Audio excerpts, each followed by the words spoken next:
Hi, Makoy nga pala. Kamusta? Tara, akyat tayo. Ngayon, sa Mount Batulaw naman. Pangatlong beses ko na tong aakyat dito sa bundok na to. By the way, ito pala ay located sa Nasugbu, Batangas. Kung may oras ka, tara, samahan niyo ako at mamangha sa ganda ng Mount Batulaw.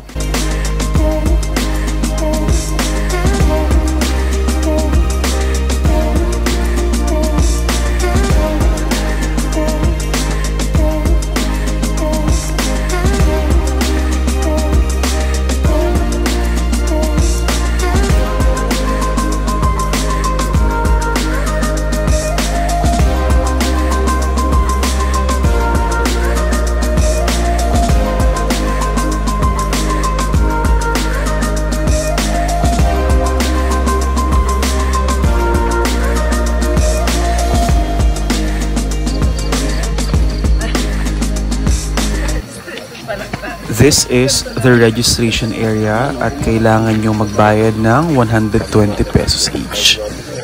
Morning po. Morning po.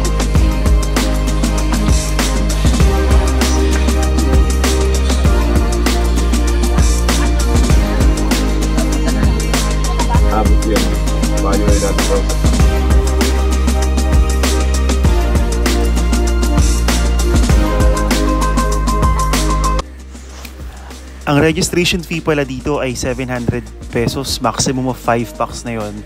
So sakto 5 kami. So bali 140 pesos each. Ilalagay ko sa description below ko yung contact information ni BJ. Of course with his consent. Kung natatanong mo kung DIY kayo, you have 2 options to choose from on how to secure a tour guide, no? Pwedeng mag-book na kayo in advance by coordinating with your preferred tour guide or mismo sa jump-off. Marami nang nakaabang doon and lahat sila registered kaya makakasiguro kang safe at trained ang tour guide mo. Syempre bonus na lang yung magagandang shots nila pagdating mo sa taas.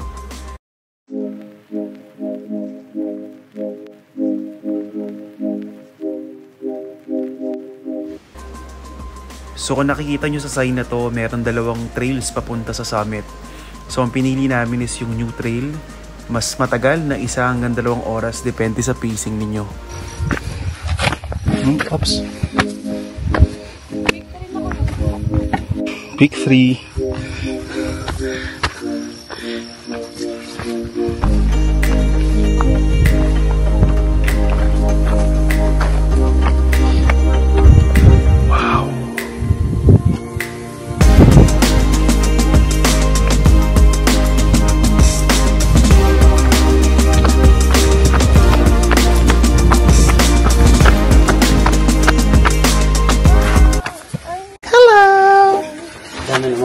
Dami ko na sa wala. Siguro may 2 taon.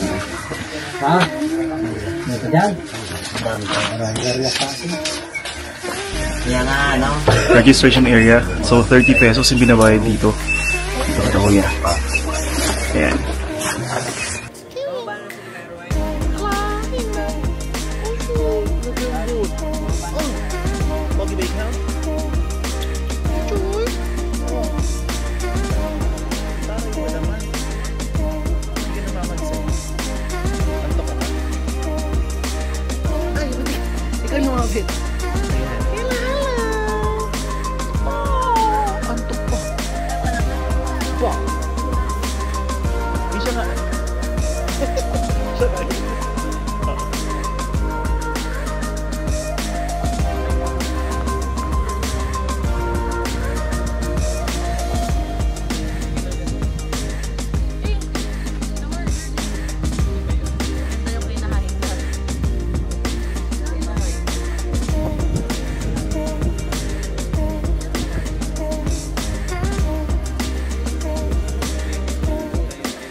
Number 6.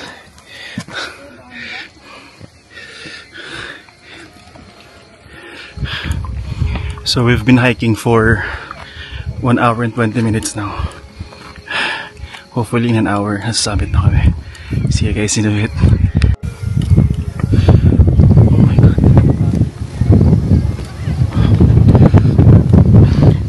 The camera cannot give justice to the beauty of this mountain. Grabe, napakaganda. This is my third time hiking Mount Batulao. So, wala akong ilaw, no? Sobrang ganda pa rin talaga.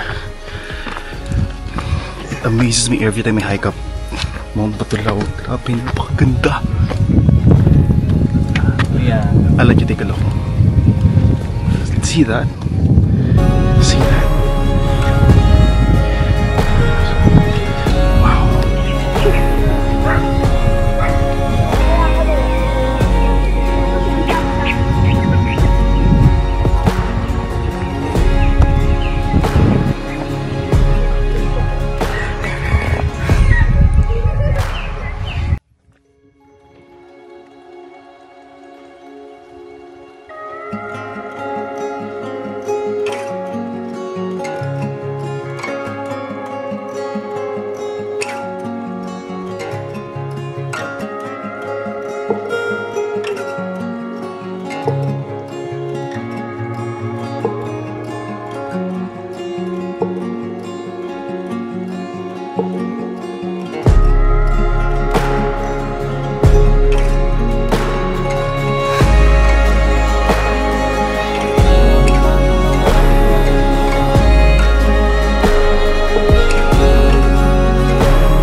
Huwag ka sana na. Morning. Ingat po. Ingat po, ingat po. Oops, oops. Nice.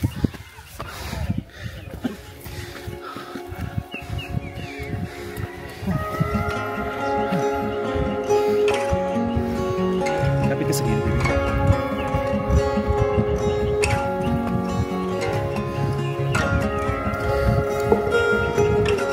Huwag ka sa kanan.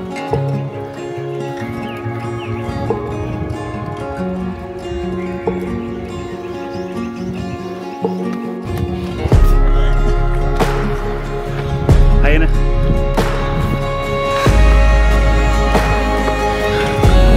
Morning po. Morning. Ah, sorry. Sorry.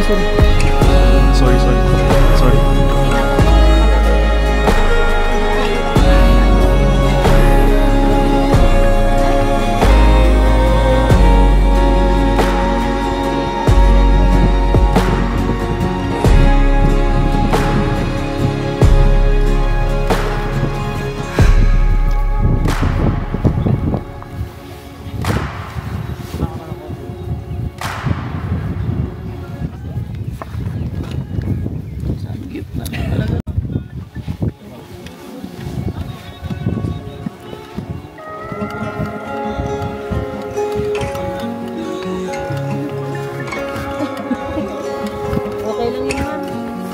Excuse me po. Kanina buwan pa sa konti ko lang muna. Sabi po kasi.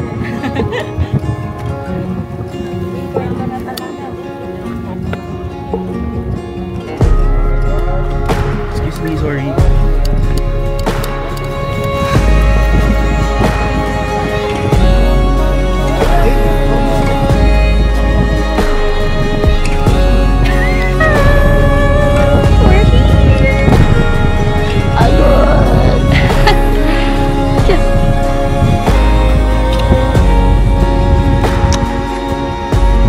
Picture. Oh,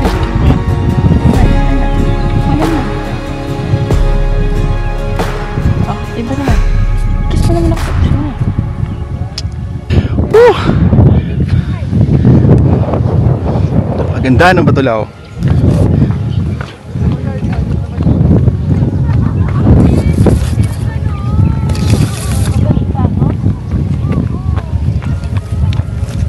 So medyo steep na yung daanan, siguro mga ano to, good 45 degrees.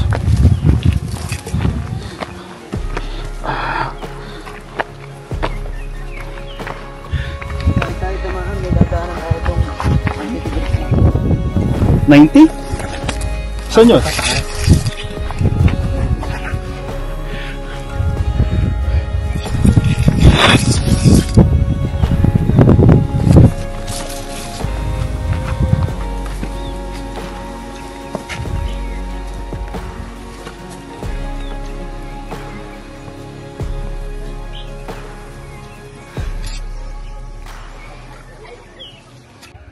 Go lang. Hey.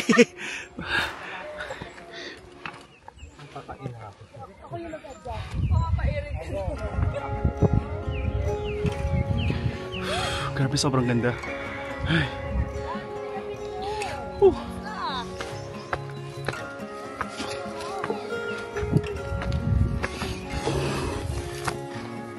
Oops.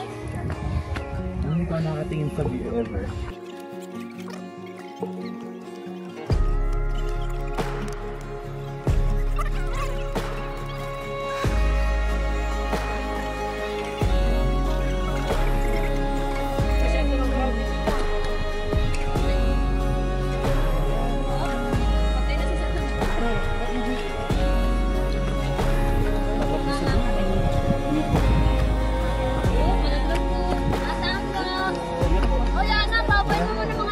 Sige po.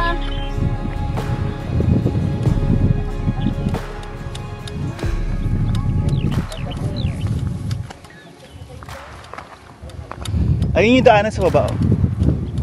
Hindi sa kaliwa. Pag hindi tayo dumaan dito.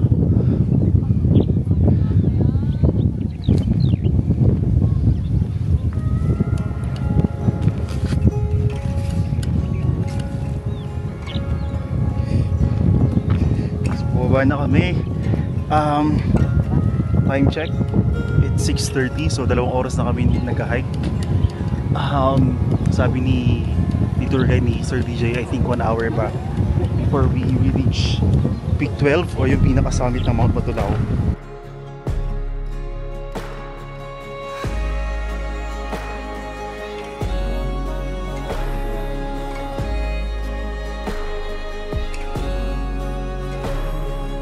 Ano ba yan yung tubig?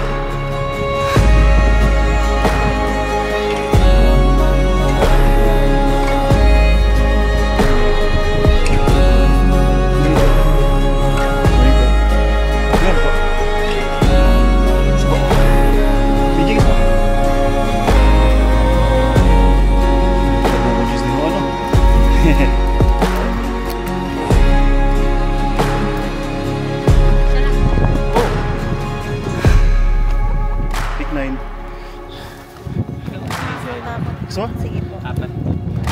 Takot bumaba ka sa umak. Ito po.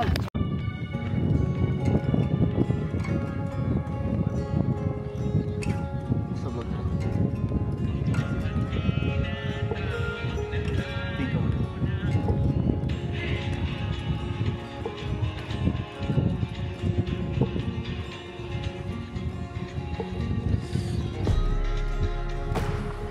Three more summits to go.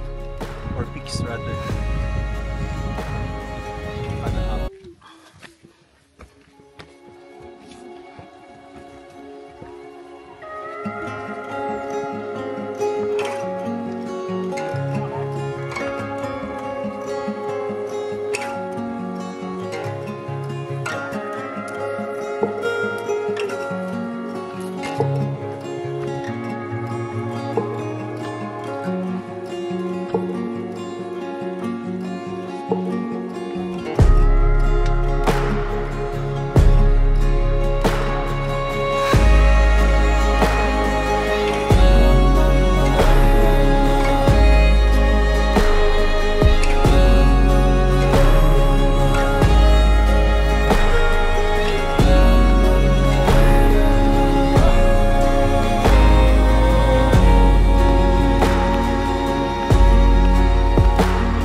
sa gilitan?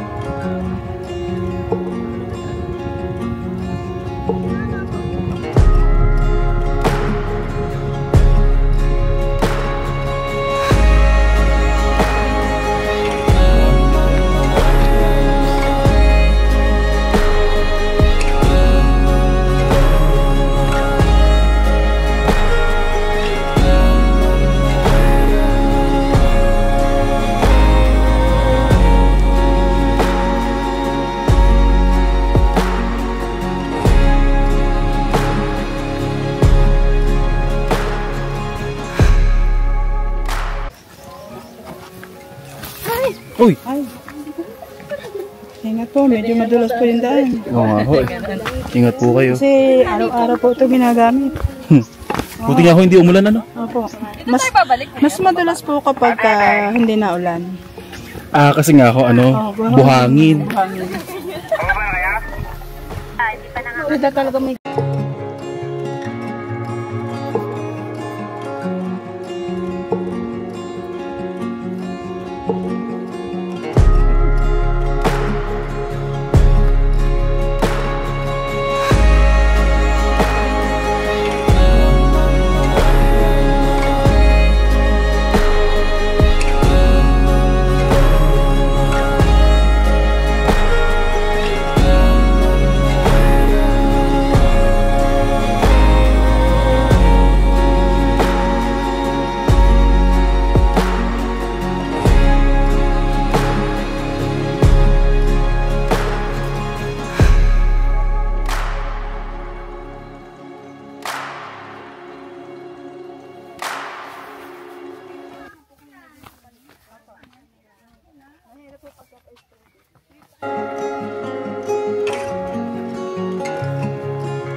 So yun, ano na, time check, it's 8:47. So 4 hours na pero pababa na kami. Sobrang daming tao. Human trafficking. So what I recommend is, kung akit kayo sa Batulao, dapat weekdays. Kasi kapag weekends, grabe, minsan nasa gitna lang kayo ng trail, nag-aabang kayo ng paakyat tsaka pababa kasi sobrang daming tao.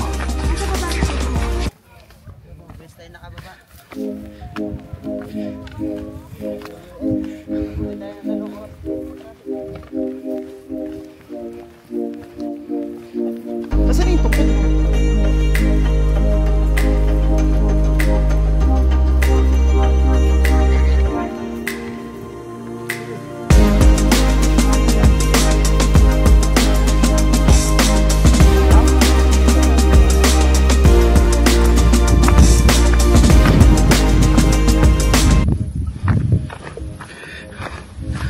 Time check, it's 9 o'clock in the morning, so medyo mainit na. So medyo nakakapaso ng init.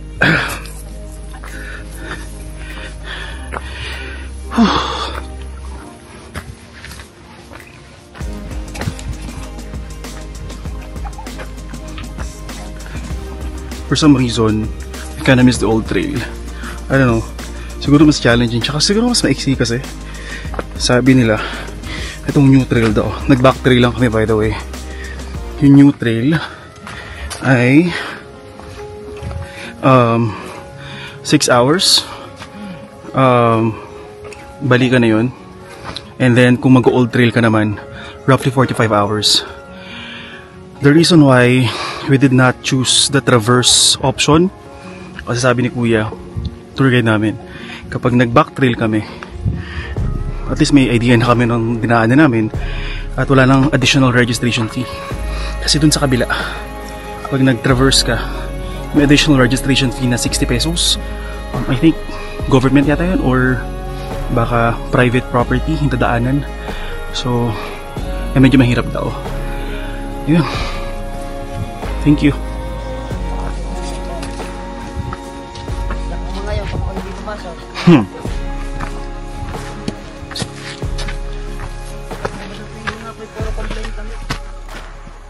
Maraming complaint? Marami complaint. Bakit daw? Sugar to, hindi ka lang guys dito, ba't kami dito ka ng pagkain.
Ayun na nga. So, since di na kami nakapag-outro dahil sa pagod at init, ayun, i-VO ko na lang dito. Nakababa kami sa jump off mga alas 11 na ng umaga, pasado. Kasi kung susumahin, nasa mahigit 6 na oras lahat yung ginugol namin balikan. Since nagsimula kami around 4:30 ng umaga. Yung mga kasama namin, nauna na sa baba kasi para daw isang paguran na lang. Tapos, I kept reminding and gaslighting myself na kapag may bahay na, malapit na yon. Kaya ikaw, na nanonood nitong vlog na to, kung nagbabalak kang akyatin Mount Batulao at naghahanap ka ng sign, ito na yon. Nga pala, tips ko lang, no, hanggat maaari, iwasan yung weekend hike. Huwag na kayong gumaya sa amin kasi sobrang daming tao. Kaya din siguro kami inabot ng 6 na oras. Mahigit kasi may mga times in the middle of us ascending, kailangan namin mag-stop, mag-pause sa pag-akyat, even pagbaba for 5 to 10 minutes kasi kailangan namin bigyan ng chance yung iba bumaba at umakyat din. So may human trafficking na nangyayari doon sa pag-akyat at pagbaba. At also, magdala ka ng maraming tubig, mga 2 litro siguro okay na yon. And importante ang pacing ha. Huwag ka masyado magmamadali. May guide naman na alalay sa'yo. And wag mo kakalimutan na maglagay ka ng sunscreen. Huwag mong iasa sa malamig na hangin yung balat mo. At higit sa lahat, syempre mag-enjoy ka.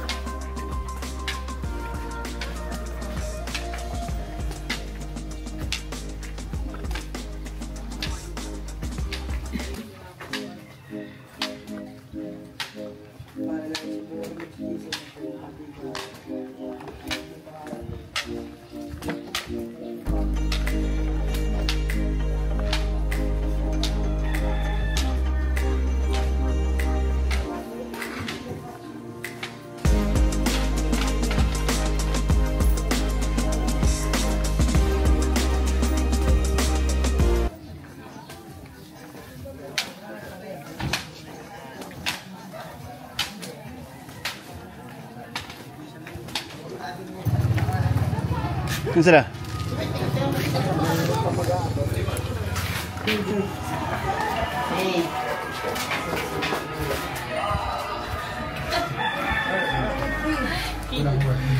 Hindi na kaya? Kumusta? Okay lang po.